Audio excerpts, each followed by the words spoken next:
Greetings, residents. Thank you for joining us again for our front porch chats on what is another beautiful late spring day. It feels a little bit like summer, and I have the honor to visit with our distinguished New York State Senator from the 41st District, right? Yeah. You know, Senator Sue Serino. And since I have been in office, actually, Wappinger seems like it's often your home away from home, other than Albany, right? Yes. In Hyde Park, you know. So we really appreciate all your ongoing support for the community and interest in the community. I mean, that's really, very important for us. So, just to start off, when did you first and how did you first get involved in Wappinger? I think I know the story, but you can tell the residents. Well, because I think maybe people don't realize that I actually grew up in Wappinger Falls. Right. So, and one of my first jobs was at what's called now the Double O Diner. That's right. But they had Double O in the city of Poughkeepsie. Okay. So then when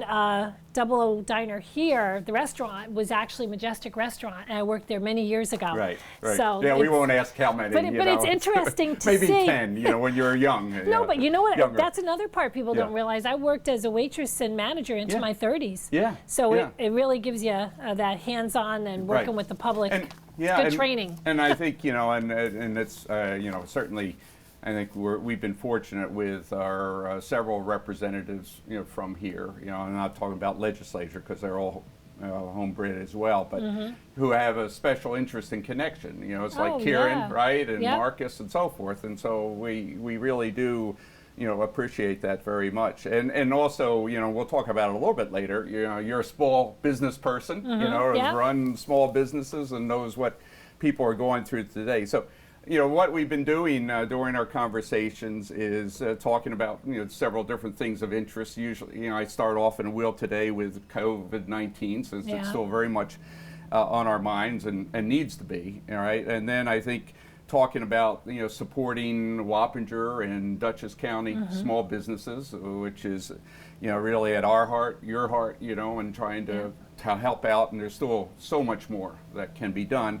And then how do we build a better future together, right? And then last but by no means least, several things that are of special interest to you and myself, whether it's seniors, youth, and items of that nature. So we'll go through that and, generally about 20 minutes or so discussion. Sometimes longer when we start ad-libbing, with things, but I think it's good. But I'd say, since, we've seen each other from a distance and still socially distant, but you've been very active in still events that transpire in the community, whether it's digitally or parade and Memorial Day, coming down through Route 9 past us.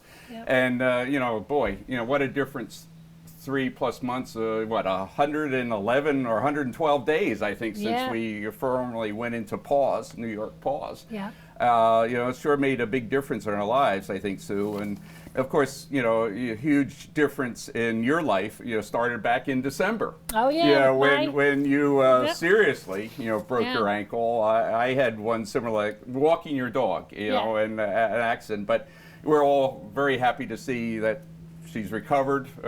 Maybe not fully. That takes a little while. Working on it. But during that period, starting with your broken foot through COVID up to now, what do you feel has been the most challenging moment to you, during this period? Well, when I did this, I shattered my ankle. In fact, the doctor had said to my husband and my son that, it's like putting a puzzle back together. Oh, it is. And, so I've a lot of pins and plates, and I was really afraid I wasn't going to walk again.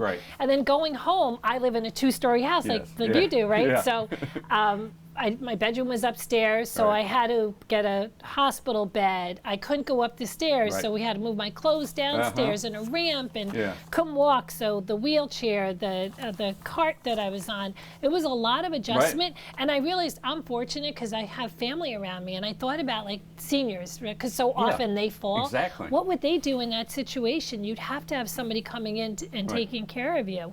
So it was a real eye-opener because you have to depend on so many people, but I was fortunate to have my family. Well, and I think, with respect to our seniors, as we do all, get older and have those things, which sometimes there's no control over, in many ways, I think that some of the, federal laws and so forth on compliance, you know, when it's ADA type of compliance, still aren't enough, right? You know, it's that human element of it. And I know that throughout, you know, COVID, you've, as we all have, but certainly you have taken a special interest with respect to that aspect of it. We'll come back a little bit and talk about, you know, the seniors a little bit later, but I think it's important because, you know, what I do hope comes out of this, and certainly out of your efforts, is that we don't just stop with COVID, because COVID, you know, the spread, at least here, has, you know, it really shut itself down. But, you know, I think what we're seeing, unfortunately, is that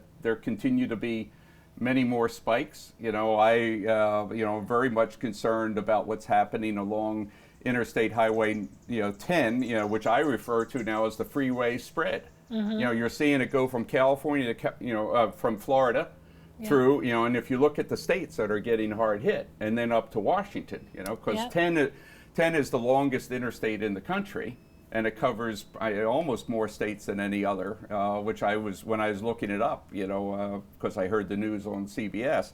So, you know, what do you see that we, aside from some of the basic social distancing, mask wearing, and since we are distant, you know, we don't need to wear a mask, but what do you see, you know, that we need to continue to do? How do we in the mid-Hudson Valley, you know, avoid, you know, a spike or further spread? You know, what do you recommend to our residents? Yeah, I mean, I think we've done a great job. Right. We've really educated people, and you see people are wearing their masks, they're washing their hands. Right.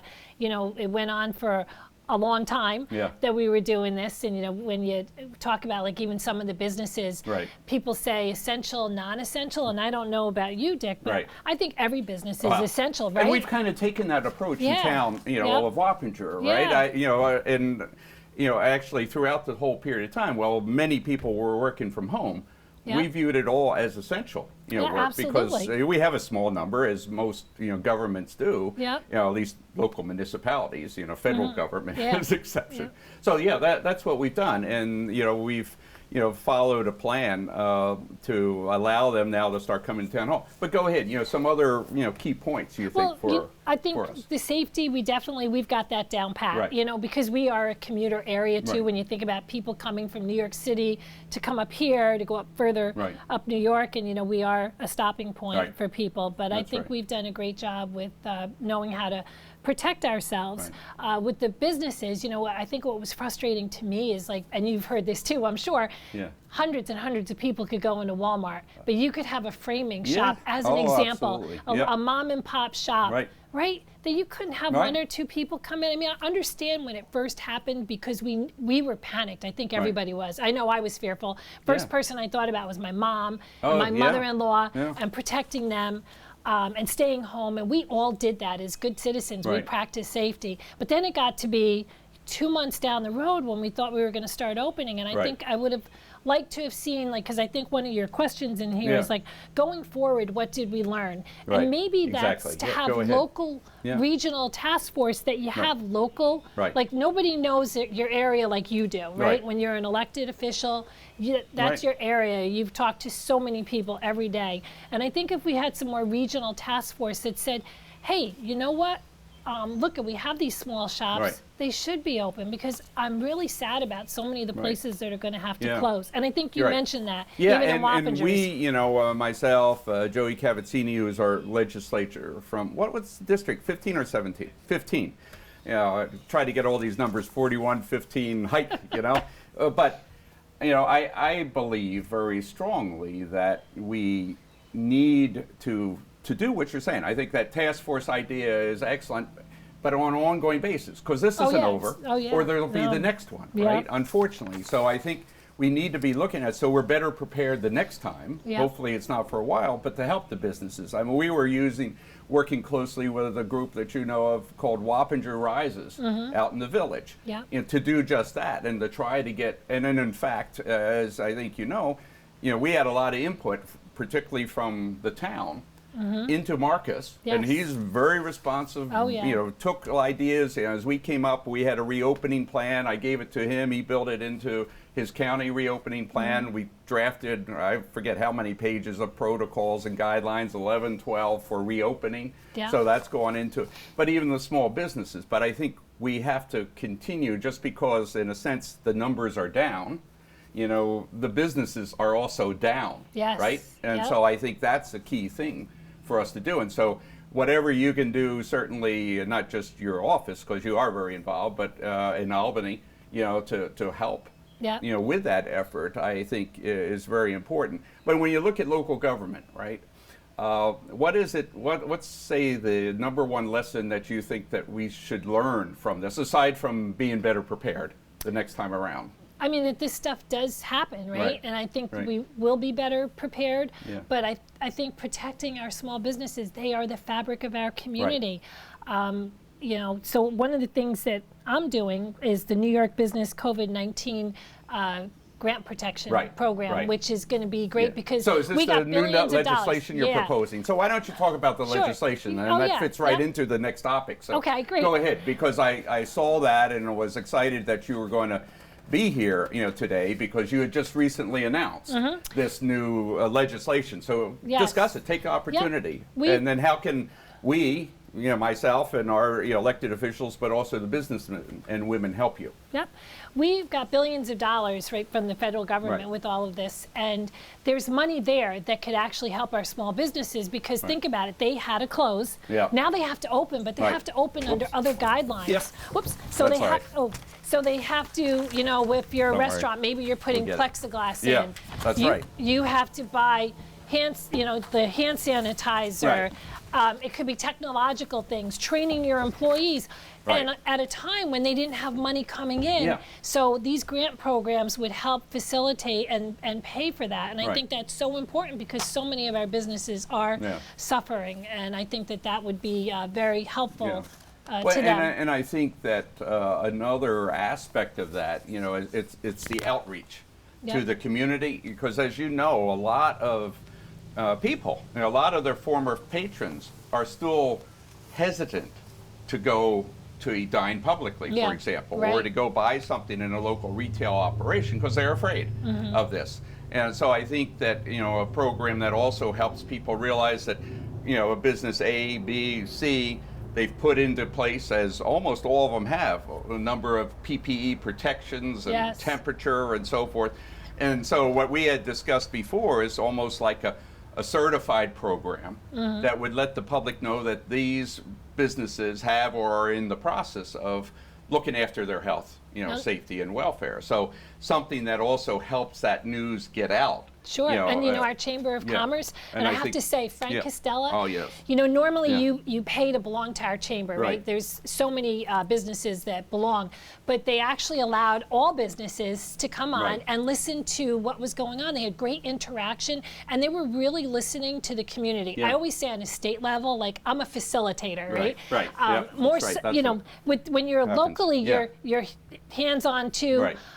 But I think of when this first happened, one of the first things that like directly affected us, we were getting calls from the funeral homes. Oh, yeah. Because they said nobody could come in. Like I Right. can't even imagine you lose a parent or a No, loved I one know. and you couldn't go No. in. So it was just something that, you know, we had to advocate for, and then it got changed to where you Right. could at least have 10 Yeah. people come in. Right. But it, you know, maybe it was one hand not talking to the other, and we helped facilitate Well, yeah, have that and happen. again, I think it's a matter of the fear of the unknown and very dramatic statistics, you know, that are, you know, people, you know, many, you know, it's what, 117,000 Americans have died so far. Oh, yeah. And the numbers projections are greater, right? Yeah.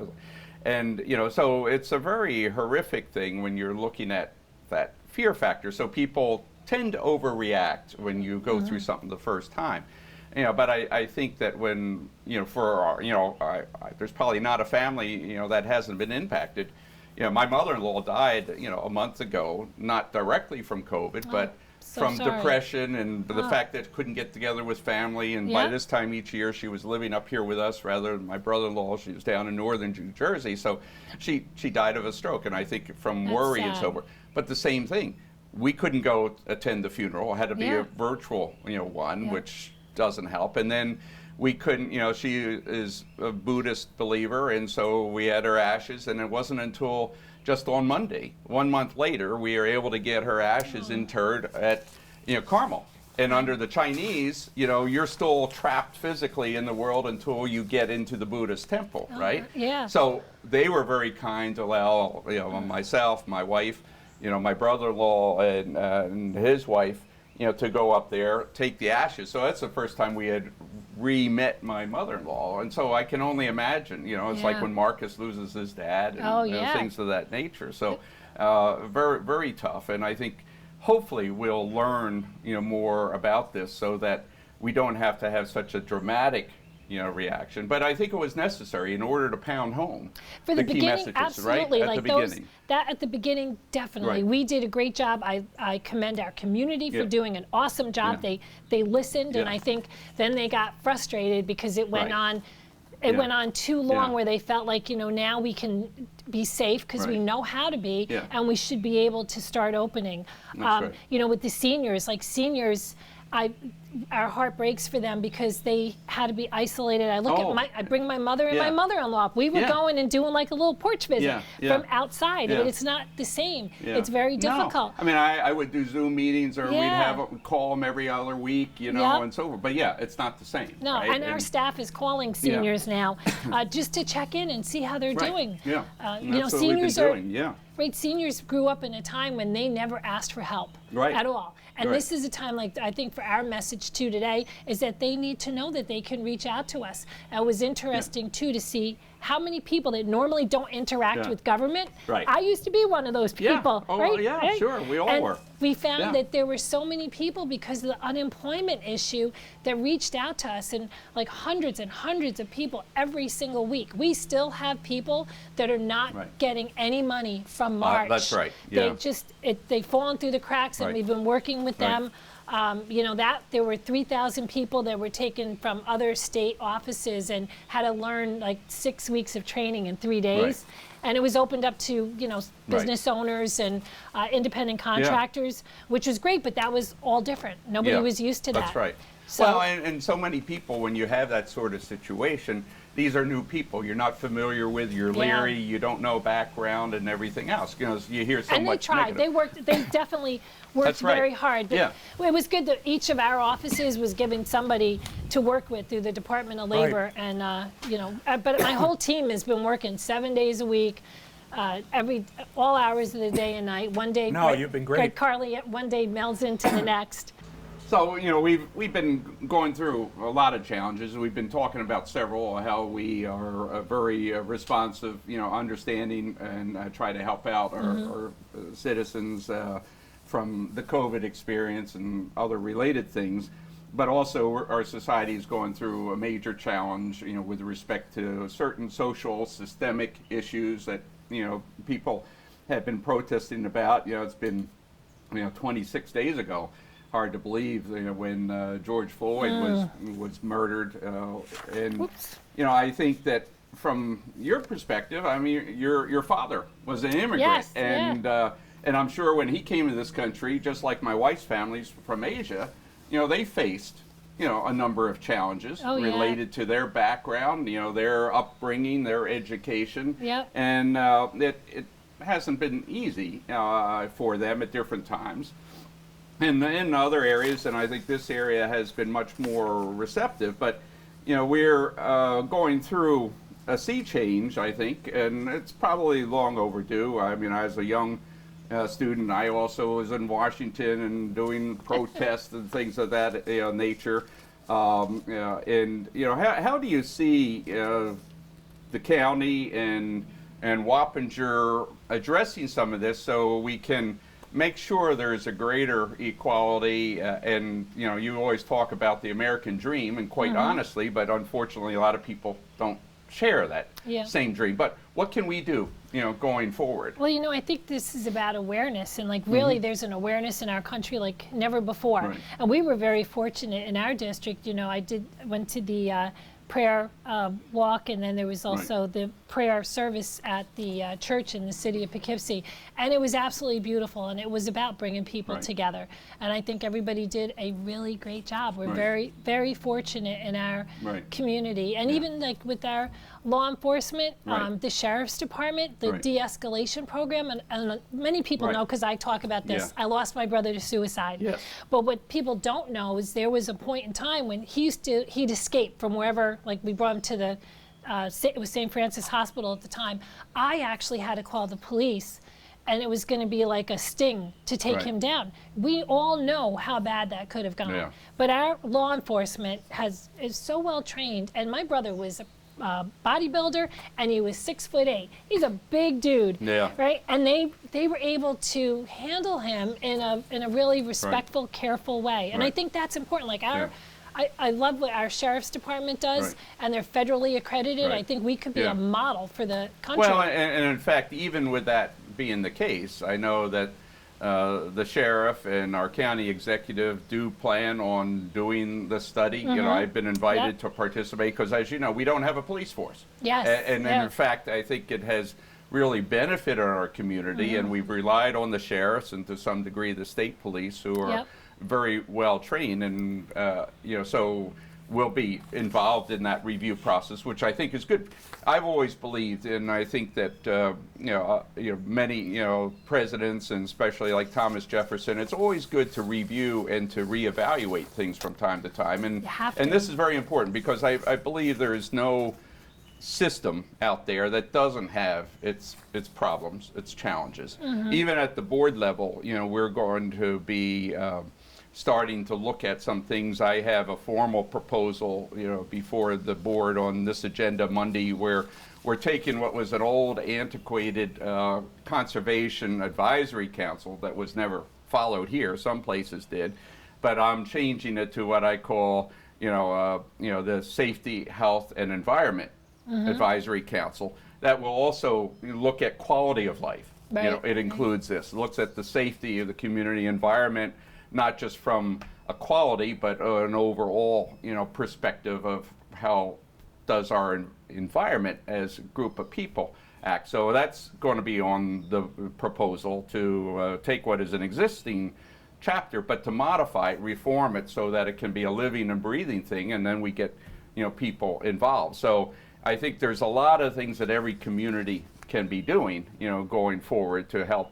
address some of those issues. When you look at, I think a lot of people are, concerned when they hear about defunding all police. Well, quite honestly, I think in our county, as you said, we've been doing, a number of us a good job. There are still police organizations that have had some issues. I think that the supervisors and mayors are addressing them. But what do you say to our residents who are worried about them suddenly having the other end of the spectrum, lawlessness, and not being protected? And that's scary. So when I think about that, I think about domestic violence. Right, exactly. Right, and especially when we went through this pandemic, that was another thing that we heard. Like there was a state was doing a domestic violence hotline, but and this is why I always talk to everybody, because the domestic violence victims, and I hate that word, victims, survivors that are living in the home, can't call, but they could text.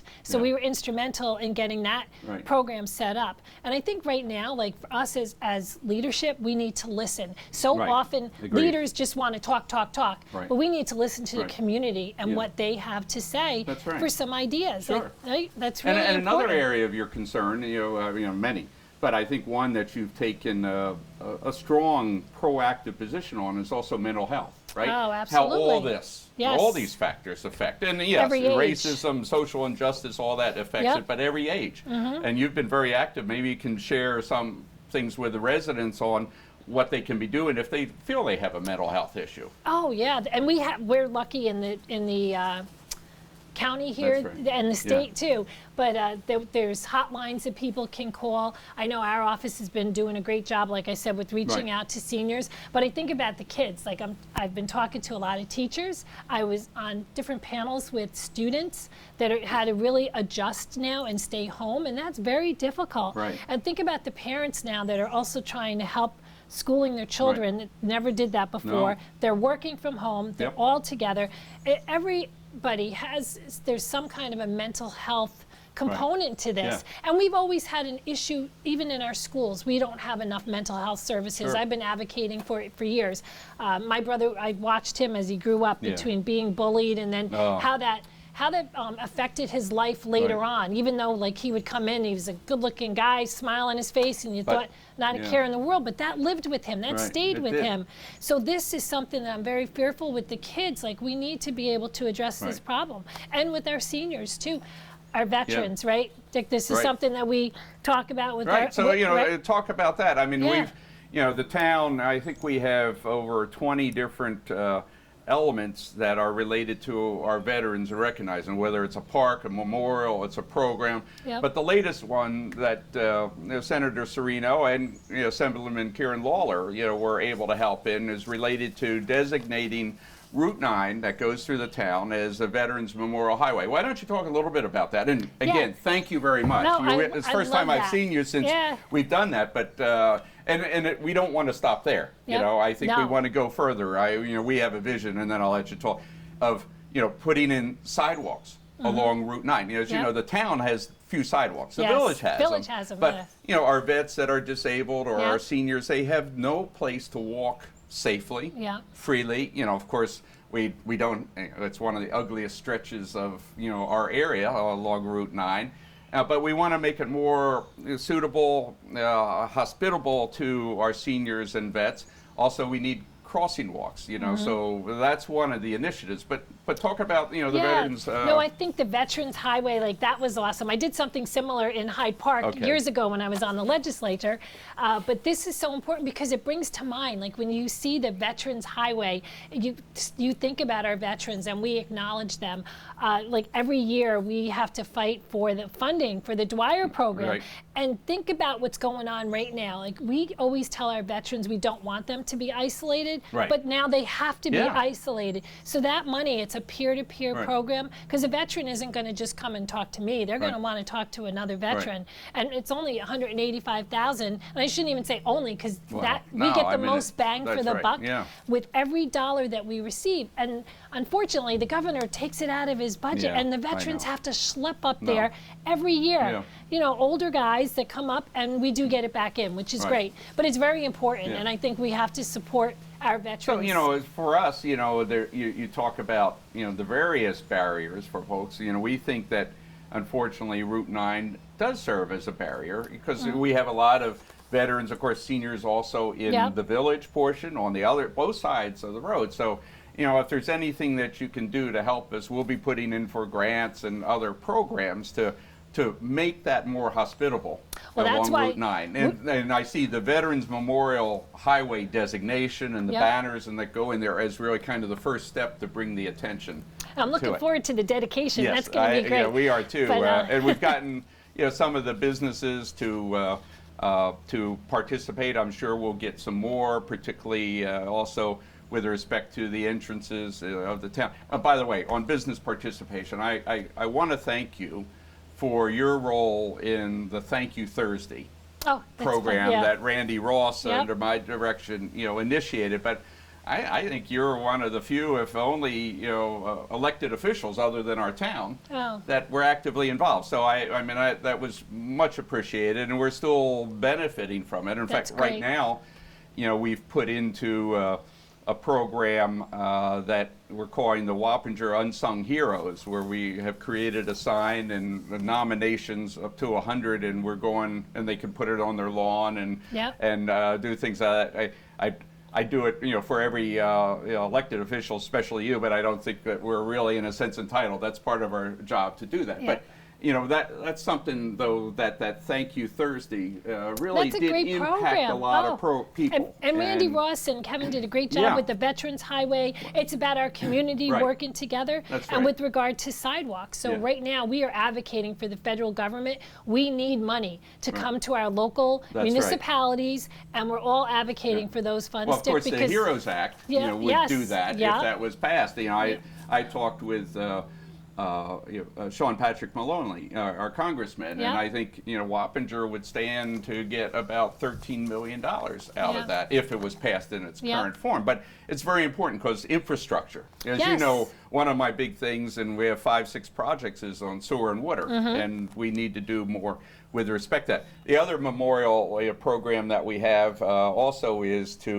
we have Mart's Field, as you know, yeah. But an old statute that's been in disrepair, for Daniel, Martz, the first resident in Wappinger that was killed in the Vietnam War. And so we want to re-beautify that. So it's one of, like I said, these over 20 different initiatives, programs that we've done.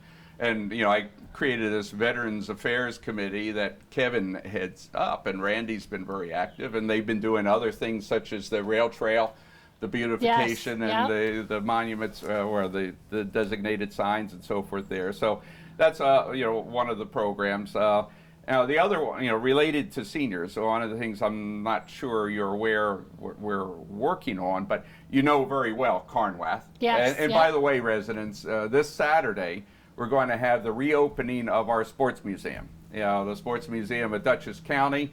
We got the final sign-offs from the fire inspector and safety, so that's going to be reopened. Joey Cavazzini has been getting it fixed up with masks, also PPE, so that we'll Good. take all that. So just right over there. But right over there, too, as you're aware, we have the Reese Cultural Center, which has been inactive for a number of years. But on the first floor, and you probably saw it, a while back, we have a wonderful kitchen space, and all together on that first floor, we have about, including kitchen, but about 7,000 square feet. And as you know, because you've been there, you've spoken to our seniors, our little room in town hall. There's no way that today we can do social distancing or anything, yes, right? Yep. So our poor seniors begging for programs, but we have this building over here that we want to fix up, to handle the seniors. The chapel building, that's all basically ready to go, other than a little bit of elbow grease and paint, but we've gotten all that fixed up. But Joey ran some numbers for me, and it's going to, it's about $150,000 to get it all ready to open up the first floor, including, a handicap access with a lift.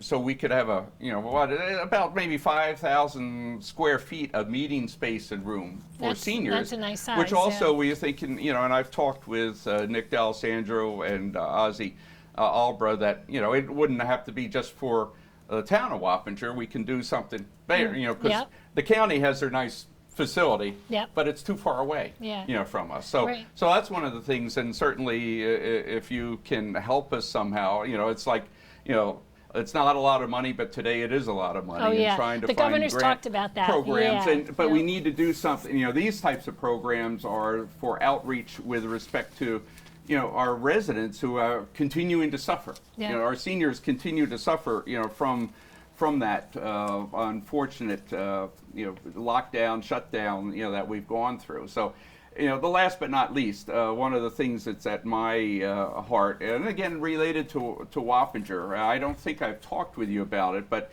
over the decades I've been very much involved in startup, innovation. I want to hold a class, but we have a lot of young people, but also seniors and many others that are without jobs, and I've been working on an initiative to help bring back innovation in the spirit of Samuel F.B. Morse and many other famous inventors from the Hudson Valley, right? We used to be the source of tremendous inventions, among the earliest patents that were done. And I'm calling this the Hudson River Innovation Initiative or project.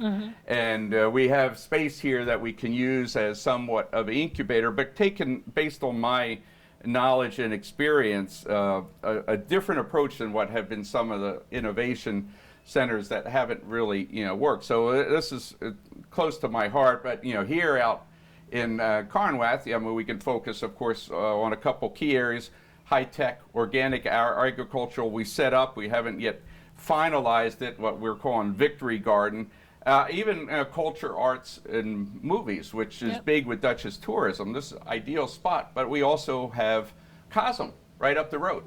It's when they're done with their art museum, it's going to rival anything in Beacon, in my mind. Oh, that's you know, great. and so we've created an arts and culture committee, and you know, wanting to do something. So you know, as we go forward, I'd like to talk with you more about how we take this initiative to help our young adults, you know, our seniors, and others to create what I believe, you know, can be thousands of new jobs here. Certainly in this part of the Mid-Hudson area. So, oh, yeah. I think like with our Hudson Right. Valley, and like you said, like the Hudson Valley region Right. here is just amazing. And also we have some of the finest higher education Right. institutions in the state. That's so I right. think partnering Right. with them and coming up with some innovative ideas for classes, Right. for jobs, Right. I think it's so important. And Yeah. our young people are looking Right. for that. Yeah, and we started, but we plan to really push harder for youth involvement in government and also volunteer program. But this program I'm talking about does exactly what you said. It Yep. seeks to bring together our professionals, entrepreneurs, right? You know, academia, community leaders, experts, in a way with this natural setting, this beautiful setting, because we have the upper 2 floors that are basically, you know, was a dormitory Right. at one time, but Yep. is ideal for that, or even little workshops. And we have other buildings like the carriage house over there. So those are just some of the things we're doing that, you know, I see an ongoing, you know, partnership with you. So, you know, I want to thank you again thank for you. everything, but also taking the opportunity to meet with our residents. This will go out on a number of areas, our website, you know, social media. We run it continuously on our cable channels. Yep. And when Mike gets done, you know, Mike Miner has done a great job. He's our official town videographer, and you've seen him at St. Patty's Day Parade Yes. and other things.